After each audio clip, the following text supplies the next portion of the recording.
Liên quan đến vụ việc hành hung nhân viên an ninh tại sân bay Nội Bài xảy ra vào ngày 11 tháng 1 năm 2019 vừa qua, kẻ AH Sóc Sơn, thành phố Hà Nội vừa bắt giữ thêm một đối tượng bị truy nã về hành vi chống người thi hành công vụ. Mức án 3 đối tượng hành hung nữ nhân viên hàng không ở sân bay có thể đến 7 năm tù. Khởi tố vụ án nữ nhân viên hàng không bị hành hung sẽ cấm bay 12 tháng với 3 đối tượng hành hung nhân viên Vietjet. Đối tượng Hoàng Văn Trường, 30 tuổi, trú tại huyện Sơn Động, tỉnh Bắc Giang, bị lực lượng cảnh sát hình sự KAH Sóc Sơn bắt giữ khi đang lẩn trốn tại thành phố Bắc Giang, tỉnh Bắc Giang. Cơ quan điều tra cho biết, sau hành hung nhân viên an ninh sân bay Nội Bài vào ngày 11 tháng 1 năm 2019, Trường đã bỏ trốn.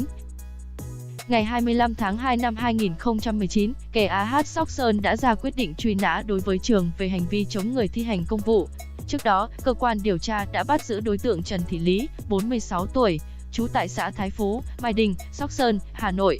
Theo hồ sơ vụ án, vào ngày 11 tháng 1 năm 2019, anh Nguyễn Văn Điệp, nhân viên an ninh hàng không thuộc Trung tâm An ninh Hàng không Nội Bài, làm nhiệm vụ giữ gìn an ninh trật tự tại khu vực sân đỗ ô tô trước sảnh E, nhà ga T1, sân bay quốc tế Nội Bài, thì phát hiện chị Trần Thị Lý vào khu vực tầng 1 sảnh E, nhà ga T1 chèo kéo 12 hành khách đi taxi trái quy định.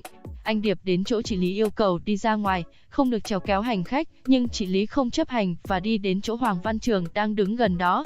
Anh Điệp tiếp tục đi theo và yêu cầu hai người đi ra khỏi bãi đỗ xe thì bị Trường và Lý chửi.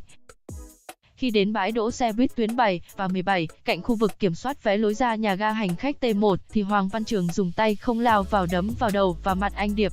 Anh Nguyễn Văn Điệp bị các đối tượng hành hung gây thương tích. Lý cũng xông vào dùng tay đánh, cào cấu vào mặt, vào cổ anh Điệp. Anh Điệp đã dùng tay đỡ, đẩy Lý và Trường ra thì có người vào can ngăn. Lý và Trường lúc này phát hiện có lực lượng công an của đồn công an sân bay quốc tế Nội Bài và an ninh hàng không đến hỗ trợ đã bỏ đi. Hành hung nhân viên hàng không có thể bị truy cứu trách nhiệm hình sự. Anh Điệp tiếp tục đi theo yêu cầu Lý và Trường quay lại làm việc. Lý không chấp hành mà dùng ổ khóa chống trộm xe máy đánh anh Điệp gãy 4 chiếc răng cưa. Ngay lúc này công an đồn sân bay quốc tế Nội Bài cùng lực lượng an ninh hàng không Nội Bài có mặt, bắt giữ và áp giải Lý về trụ sở đồn công an sân bay quốc tế Nội Bài làm việc. Trường đã bỏ chạy thoát.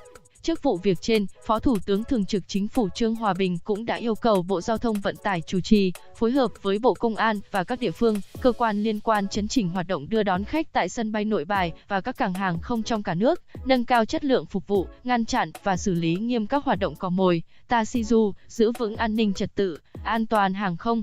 Xem bài gốc tại đây họ giải những viên đạn bọc đường trong vụ đánh bạc.